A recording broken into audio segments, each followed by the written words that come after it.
Hello दोस्तों, स्वागत है आपका वर्क एंड वेजेस की सीरीज में। तो इसमें मैं नेक्स्ट पार्ट लेके आया हूँ। इसमें क्या है, मैंने जो क्वेश्चन लिए सारे एक ही टाइप के क्वेश्चन लिए हैं यहाँ पे। तो इसमें पहला क्वेश्चन हम देखते हैं। तो इसमें जो पहला क्वेश्चन है ये बोल रहा है कि ए, बी और सी किसी काम को करने का, ठीक है, 440 रुपए में ठेका लेते हैं। ठीक है, टोटल काम को करने का 440 रुपए में ठेका लेते हैं तीनों लोग। अब उसमें क्या कह रहा है कि ए और बी मिलकर जो है वो जो 9/11 भाग काम कर लेते हैं, यानी टोटल कितना है। इसका मतलब होता है कि 9/11 का मतलब टोटल काम 11 है। ठीक है, उसमें ए और बी ने कितना किया, 9 कर लिया। ठीक है, तो वो कह रहा है कि सी का शेयर क्या होना चाहिए। तो 9/11 का मतलब समझ आ गया। तो ए और बी जो है वो कितना काम कर रहे हैं, 9 काम कर रहे हैं। 11 टोटल क्या क्या है, 9/11 का मतलब होता है ये हमारा टोटल काम है। ठीक है, और ऊपर जो दे रखा है वो चीज दे रखी है जिसके बारे में बात कर रहा है। जैसे यहाँ पे जो बात कर रहा है ए और बी मिलकर, ठीक है, 9/11 यानी 11 में से 9 भाग जो किसने कर दिया, ए और बी ने। अब बचा कितना है, शेष कितना बचा, शेष बचा है 11 में से 9 गए, 9 गए तो 2 काम बचा है। ठीक है, ए और बी ने 9 काम कर दिया है, टोटल काम 11 है। तो और ठेका कितने ने लिया ना, ए, बी और सी ने लिया था। तो ये शेष काम कौन करेगा, 2 करेगा। ठीक है, तो इसमें यही बात निकालनी थी, बाकी सवाल हो जाएगा। तो टोटल मनी कितनी है जो तीनों में डिवाइड करनी है, 440। Total money, total work. और पूछा किसका है, सी का। तो सी कितना कर रहा है इसमें काम, 2। ठीक है, तो यहां से सी की वैल्यू कितनी आ जाएगी, 4 चौक 44, 80 रुपए। ठीक है, तो यहाँ पे सी का कितना हिस्सा है, 80 रुपए। ठीक, इतना सिंपल था ये, और इतनी कैलकुलेशन करने की भी जरूरत नहीं थी। सिंपल ऐसे सी का कितना पार्ट होगा, यहाँ ए बी ने 9 कर रखा है, टोटल 11 है, तो बचा काम कौन कर रहा है, सी कर रहा है। तो यहाँ पे 440 हमारा टोटल मनी है, total money divide by total work. ठीक है, सी ने कितना काम किया, ए बी ने तो 9 कर दिया, सी कितना करेगा, टोटल काम 11 होना, तो सी कितना 2 यूनिट करेगा। तो यहाँ से 40 दूनी 80 रुपए। ठीक है, ऐसी बाकी भी सवाल जो है सारे ऐसे ही होंगे इस तरीके से।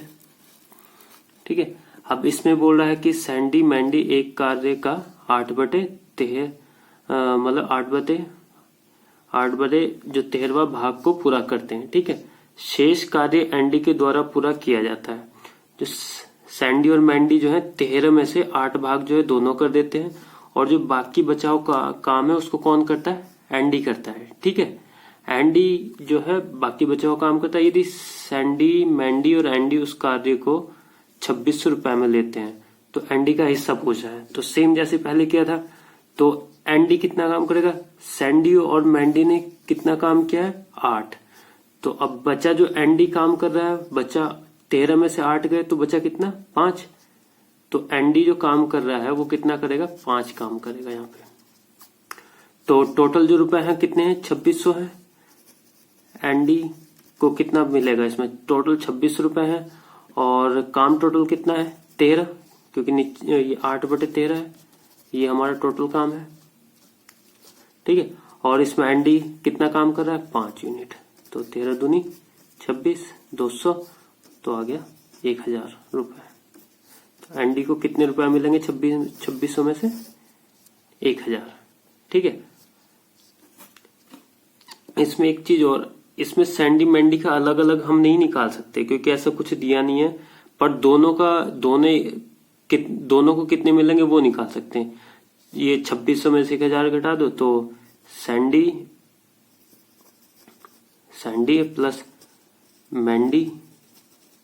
ठीक है, मैंडी को कितने रुपए मिल रहे हैं, 26 में 1600। ठीक है, तो ये इन दोनों को 16 से, इनको अलग अलग नहीं कैलकुलेट कर सकते क्योंकि इसमें ऐसी कुछ इन्फॉर्मेशन नहीं दे रखी। तो सिर्फ एंडी का अलग करें, बाकी इन दोनों का इतना है, 1600 रुपए। नेक्स्ट क्वेश्चन, इसमें क्या दे रखा है, ए तथा बी एक कार्य का 3/5 भाग करते हैं। शेष कार्य जो सी करता है। ठीक है, ए और बी ने 5 में से कितने काम कर दिए, 3, तो सी कितने करेगा, 2 काम करेगा। ठीक है, किया जाता है। यदि ए बी सी उस कार्य को 5,000 में लेते हैं तो सी का हिस्सा क्या है? तो सी का जो हिस्सा होगा 5,000 टोटल रुपए है, ठीक है, और काम टोटल कितना है 5 यूनिट, और सी कितना काम कर रहा है इसमें से 2 यूनिट, तो कितना आ गया सी की 2,000 रुपये, ठीक है। और ए और बी का कितना आ जाएगा इसमें से 5,000 में से 2,000 सी के पास चले गए, तो बचा किसके पास गया हो? ए और बी के, यानी 3,000 इन दोनों के पास गया उसमें से। नेक्स्ट जो क्वेश्चन है इसमें क्या देखा? ए बी और सी को किसी कार्य को रुपए इतने में करने के लिए काम पर रखा जाता है, ठीक है। तीनों बंदों को ए बी सी को 575 रुपए में, ठीक है, पूरा काम करने के लिए रखा जाता है। ए और सी मिलकर 23 में से 19 काम कर देते हैं। ए और सी, ठीक है, ए और सी है यहाँ पे कितना काम कर रहे हैं? 19 काम कर देते हैं। टोटल काम कितना है हमारा? 23। तो जो बचा काम है उसको कौन करेगा? बी, ठीक है। बचा कितना? 4। तो अब वो बी का पूछा, बी का कितना हिस्सा बैठेगा इसमें से? तो टोटल जो रुपए है वो 575 है। टोटल काम कितना है हमारा? 23, और इसका हिस्सा कितना है? 4। तो इसको जब काटेंगे तो ये 25 बार जाएगा, तो बी का कितना आ गया? 25 का 100 रुपए, ठीक है। तो 100 रुपए बी का हिस्सा आ गया। और अगर ए और सी का पूछना है तो 25 गुणा 19, ठीक है, तो ये कितना आ जाएगा? 475, ठीक है। या वैसे भी कर सकते थे, 575 में से 100 निकाल दिया तो 475, ठीक है। तो ये आ गया इनका आंसर। तो आज के लिए बस इतना ही। इस टाइप के ये क्वेश्चन थे, एक जैसे, बहुत इजी थे, ठीक है। Thank you.